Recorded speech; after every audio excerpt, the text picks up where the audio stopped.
అందరికీ నమస్కారాలు. పిల్లలందరికీ చిన్నారులు కాబట్టి నా ఆశీర్వచనాలు.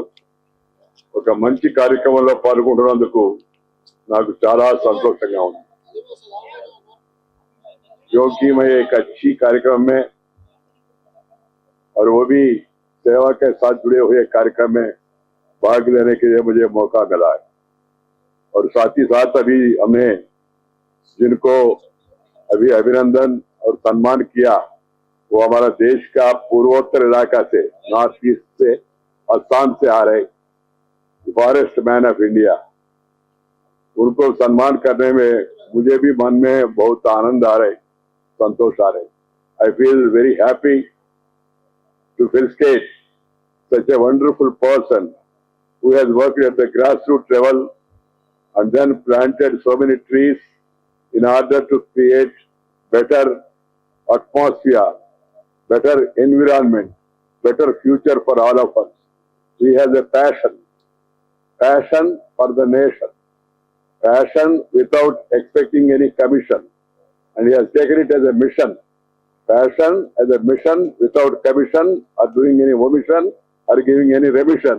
That is a great service to the country. That's why on behalf of all of us, I applaud him and I also congratulate him for the work, wonderful work he is doing. వారికి తెలుగు రాదు కాబట్టి, అలాగే సమాజానికి దేశానికి ఒక సందేశం వెళ్ళాలి కాబట్టి కొద్ది మాటలు నేను ఇంగ్లీష్ లో అలాగే హిందీలో చెప్పడం జరిగింది. ఇది మంచి కార్యక్రమం ఎందుకు అంటున్నానంటే, ఒక గొప్ప లక్ష్యం కోసం, అది కూడా సమాజం కోసం జీవితాన్ని అంకితం చేసిన నిస్వార్థ సేవా మార్గం ఎంచుకునే వ్యక్తులను గౌరవించుకునే కార్యక్రమం ఇది. ముందుగా ఈ మంచి కార్యక్రమం ఎంత ప్రతిష్టాత్మకంగా నిర్వహిస్తున్న శ్రీ కిరణ్ గారికి, సుచిల్ ఇండియా ఫౌండేషన్ యొక్క బృందానికి అందరికి కూడా నా హృదయపూర్వక అభినందనలు చెప్పిన సందర్భంగా మీకు మనవి చేస్తున్నాను. సమాజ సేవ ప్రాముఖ్యాన్ని మన ధర్మ గ్రంథాలు ఎప్పుడో చెప్పాయి. అలాంటి ఒక సుభాషితాన్ని ఇక్కడ ప్రస్తావించడం సముచితంగా ఉంటుందని నేను భావిస్తున్నాను.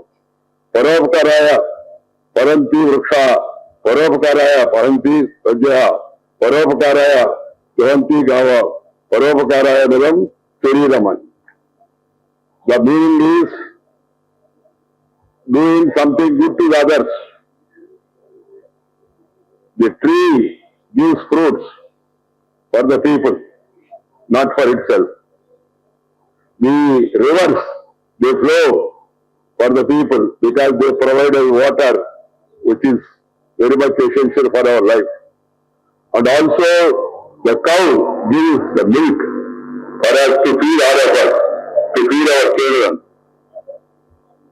Like that, the human life also, body also must be in a position to do something for others. That too for the specially abled or what you call disabled people who have been unfortunate to be in that position.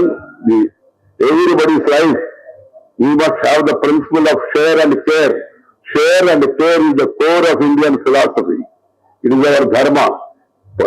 నువ్వు తెలివిని పెంచుకో, సంపదను పెంచుకో, దాని ఇతరులతో పంచుకో, అప్పుడే నీకు జీవితం ఆనందంగా ఉంటుందని నేను ఎప్పుడు భావిస్తుంటాను. పెంచుకో, పంచుకో, అప్పుడు నిజంగా ఆనందం నీ జీవితానికి ఒక గమ్యం, ఒక లక్ష్యం నెరవేరడానికి అవుతుందని చెప్పి మనం చేస్తున్నాను. మనం చూడండి, పరోపకారం, ఇతరులకు మేలు చేయడం. చెట్లు ఎందుకు ఫలాలు ఇస్తాయి? చెట్లు ఫలాలు అవి తినవు కదా. ఆ చెట్టు యొక్క ఫలాలు అంటే పండ్లు జనం కోసం, మన కోసం. అలాగే నదులు ప్రవహిస్తూ ఉంటాయి.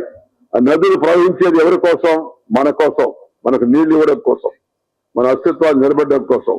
అలాగే ఆవులు పాలిస్తూ ఉంటాయి. ఆవులు పాలు దేనికి? కేవలం వాటి పిల్లలకే కాదు, మన కోసం, మన పిల్లల కోసం అవి పాలిస్తూ ఉంటాయి. అదేవిధంగా ఈ మానవ శరీరం కూడా ఇతరులకు సేవ చేయడం కోసం ఉపయోగపడాలి అనేది మన యొక్క వేదాల్లో చెప్పినట్టు విషయం.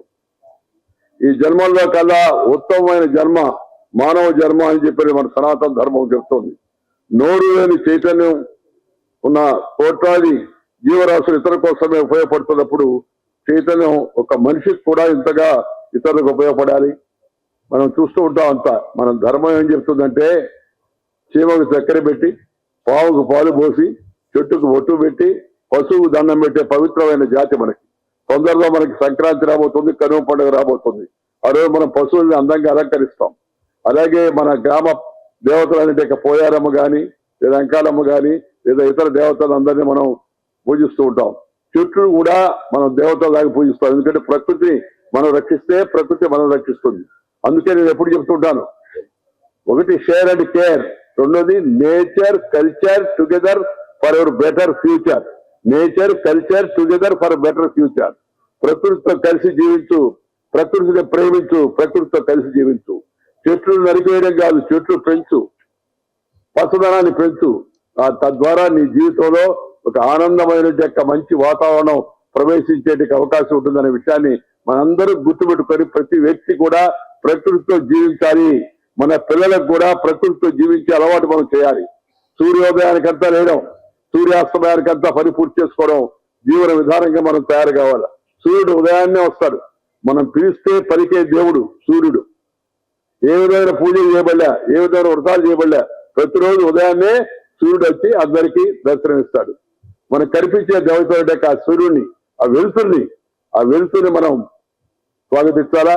ఆ వెలుతురు ఇతరుల యొక్క జీవితాల్లో ఏదో కారణం వల్ల కొంత వైకల్యం కానీ లేకపోతే కొన్ని ప్రత్యేకత ఉన్న వరకు ఆ వెలుతురుని అందించే కార్యక్రమం చేయడం ప్రతి ఒక్కరి యొక్క కర్తవ్యం అని చెప్పిన సందర్భంగా నేను మనం చేస్తా ఉన్నాను.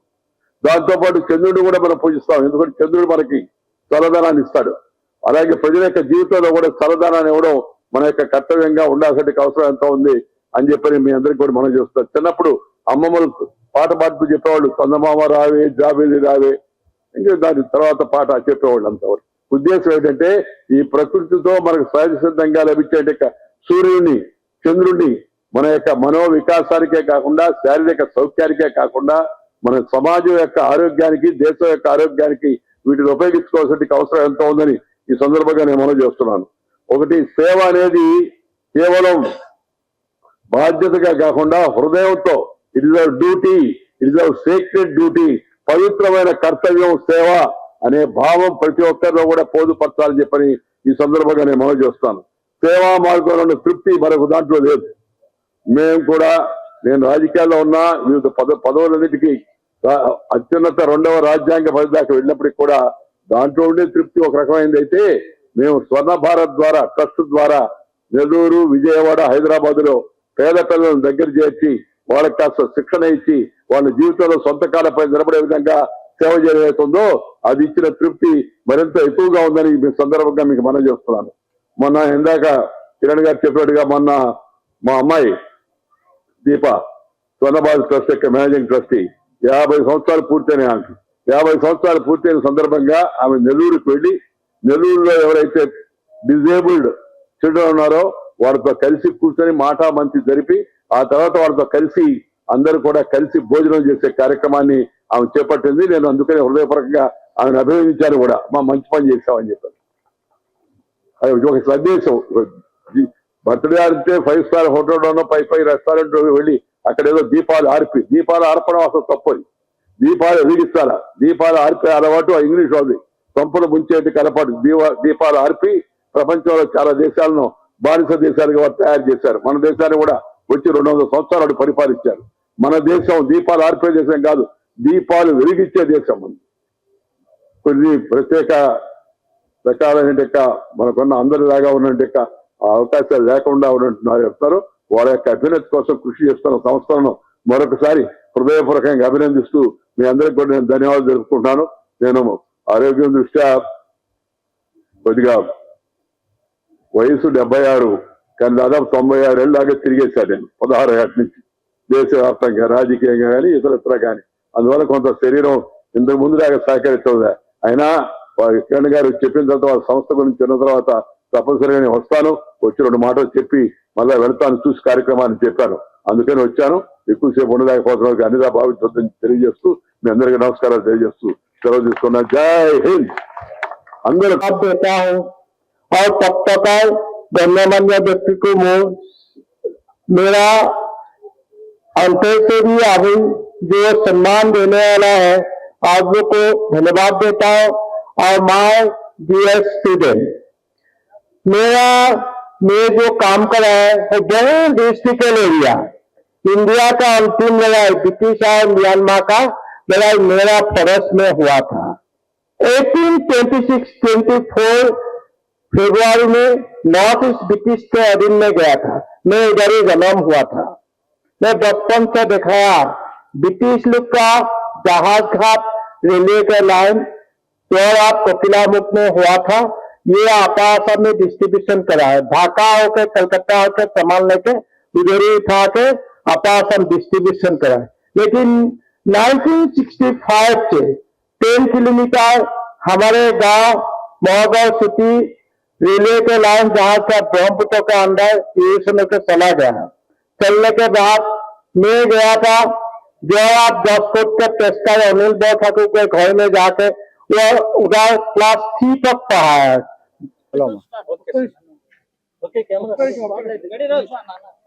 ఈ రోజున సంకల్ప్ దివస్ అని చెప్పేసి మేము గత 25 సంవత్సరాల నుంచి చేస్తున్నాను. ఇది సంకల్ప్ దివస్ అంటే రిడెడికేషన్ డే. మనం తిరిగి సమాజానికి ఏమిస్తాం అనుకునే దానిలాగా ఈ రోజున ఈ ప్రోగ్రామ్ ని చేయడం జరుగుతుంది. ప్రతి సంవత్సరం ఒక మెగా సిసి అవార్డు అంటే దేశవ్యాప్తంగా ఒక సామాజిక స్ఫూర్తిని పెంపొందించే ఒక మనిషిని ఫెలిసిటేట్ చేసుకుంటూ ఒక పండుగ లాగా సంకల్ప్ దివస్ ని జరుపుకోవడం జరుగుతుంది. ఈ రోజున దాదాపు 2800 మంది స్పెషల్ కిడ్స్ అంటే రకరకాల వైకల్యంతో ఉన్నటువంటి పిల్లలందరితోటి ఒక 50 ఇన్స్టిట్యూషన్స్ నుంచి మనకి ఈ రోజున ఇక్కడ మనకు కలుస్తుంది. ఇక్కడ అందరినీ మరి చూస్తున్నారు.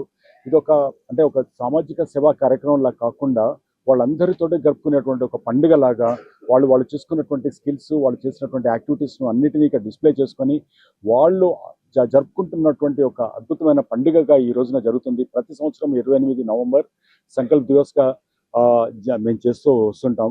ఈ రోజున జాదవ్ యాపంగ్ గారు ఒక ఫారెస్ట్ మ్యాన్ ఆఫ్ ఇండియా అని అంటారు అతన్ని.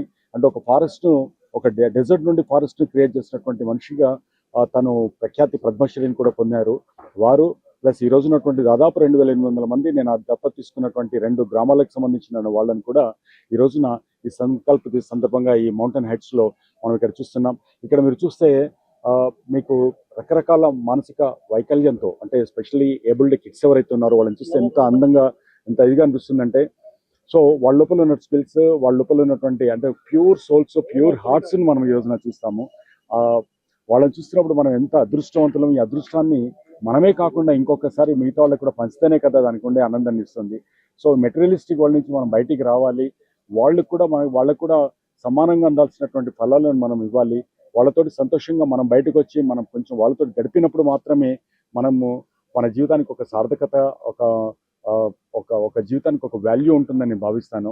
సో ఈ రోజున ఇక్కడ జరుగుతున్నటువంటి మౌంటైన్ ఆర్ట్స్ శిల్పారంలో జరుగుతున్నటువంటి ఈ ప్రోగ్రామ్కి విచ్చేసిన వాళ్ళు, లైవ్ లో చూస్తున్న వాళ్ళు, ఇక్కడ వచ్చి వీటిని అభినందిస్తున్న వాళ్ళందరికీ కూడా ధన్యవాదాలు తెలుపుకుంటూ సో మానవతా విలువలు ఎప్పటిదాకా ఉంటాయో అంటే సమాజం మనం అని అంటాము.